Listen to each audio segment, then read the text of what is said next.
Hindi film के महानतम फिल्मकारों में से एक राज कपूर जी का इस समय जन्म शताब्दी मनाया जा रहा है और इस अवसर पर देश भर के 40 शहरों में विभिन्न सिनेमाघरों में उनकी जिन 10 फिल्मों को 100 रुपये की टिकट मात्र पर दिखाया जा रहा है उनमें से आवारा भी एक है।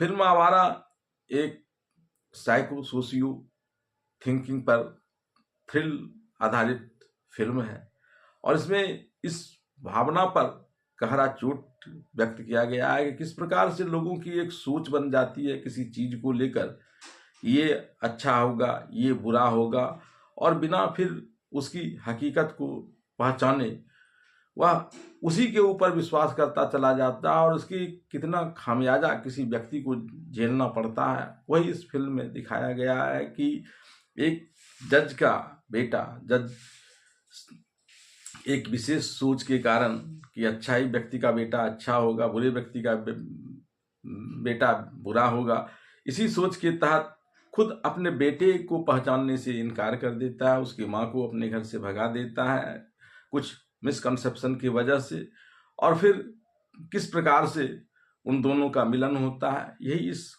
आवारा फिल्म में दिखाया गया है कि किस प्रकार से आवारगी करते हुए भी राज कपूर ने एक विशेष पहचान लोगों के बीच बनाई, एक विशेष प्रकार के संदेश देने का इस फिल्म के सहारे प्रयास किया है। और इस फिल्म में आपको चार्ली चैपलिन की झलक राज कपूर के अभिनय में देखने को मिल जाएगा और गाने इसमें एक से एक मधुर गाने हैं।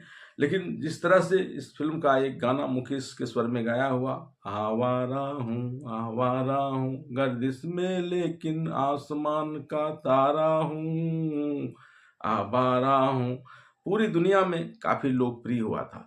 इस फिल्म की लोकप्रियता का अंदाज इसी बात से लगाया जा सकता है कि वर्ष 2012 में प्रसिद्ध पत्रिका टाइम्स ने इसे दुनिया की सर्वश्रेष्ठ समकालीन 100 फिल्मों में से शुमार किया था। आइए जानते हैं इस फिल्म की पूरी कथा। फिल्म आवारा की स्टार कास्टिंग की बात की जाए तो इस फिल्म में रघुनाथ, जो एक धनी जिला न्यायाधीश है, उसकी भूमिका पृथ्वीराज कपूर ने निभाई है। राज की भूमिका राज कपूर ने निभाई है और रीता की भूमिका में नरगिस दत्त है। बात इस फिल्म की कहानी की जाए तो इस फिल्म में रघुनाथ एक धनी जिला न्यायाधीश है जो यह मानता है कि अच्छे लोग अच्छे लोगों से पैदा होते हैं और अपराधी अपराधियों से पैदा होते हैं। वे एक अपराधी के बेटे जग्गा को कम सबूत के साथ बलात्कार का दोषी ठहराते हैं। बाद में जग्गा भाग जाता है और बदला लेने के लिए न्यायाधीश की पत्नी लीला का अपहरण कर लेता है। जब जग्गा को पता चलता है कि लीला अभी गर्भवती है तो वह उसे 4 दिनों बाद छोड़ देता है और उसे अपनी योजना बदल देता है। हालांकि लोगों को लीला पर व्यभिचार का संदेह होता है और रघुनाथ उसे इसी बिला पर अपने घर से बाहर निकाल देता है और उसकी इस दलील को खारिज कर देता है कि यह बच्चा उसका है। मजबूरी में लीला सड़क पर ही राज को जन्म देती है और वे दोनों गरीबी में रहते हैं। राज स्कूल में रीता से दोस्ती करता है, लेकिन जूता पॉलिश करने की अपनी नौकरी को बनाए रखने की कोशिश करते हुए उसे स्कूल से निकाल दिया जाता है। वहीं रीता दूसरे शहर चली जाती है। जग्गा राज को अपनी भूखी माँ को बचाने के लिए चोरी करने के लिए बना लेता है। राज बड़ा होकर एक कुशल अपराधी बन जाता है और जग्गा के गिरोह के लिए काम करता है। अपराध की वजह से वह बार बार जेल में आता जाता रहता है, जबकि लीला सोचती है कि उसका बेटा एक व्यवसायी है। राज रीता को कभी नहीं भूलता, वह उसके जन्मदिन की तस्वीर को अपने घर में रखता है। बैंक डकैती के लिए जग्गा राज से एक ऑटोमोबाइल चोरी करने के लिए कहता है। जब वह महिला कार से निकलती है तब उसका पर्स छीन लेता है और उसमें उसकी कार की चाबी ढूंढती है, लेकिन जब उसे वहाँ कोई चाबी नहीं मिली तब वह उस महिला को संदेह न हो इसलिए वह चोर का पीछा करने का नाटक करता है और पर्स महिला को यह कहकर लौटा देता है कि उसने चोर से छीनकर उस पर्स महिला को लौटा दिया है और अपनी जान पर इसके लिए वह खेला है। वह महिला उसके व्यक्तित्व से और स्पष्ट निस्वार्थता से मंत्रमुग्ध हो जाती है। बाद में जब राज सफलतापूर्वक एक कार चुरा लेता है तो वह पुलिस से बचने के लिए एक हवेली में छिप जाता है।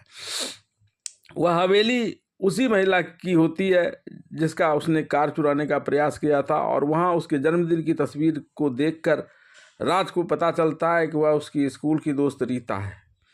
वह रीता से कहता है कि वह एक चोर है लेकिन रीता पूर्व के अनुभव के आधार पर इसे नहीं मानती है।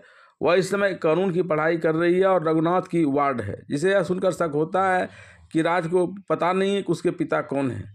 राज और रीता में प्यार हो जाता है। रीता उसे अपने जन्मदिन की पार्टी में आमंत्रित करती है।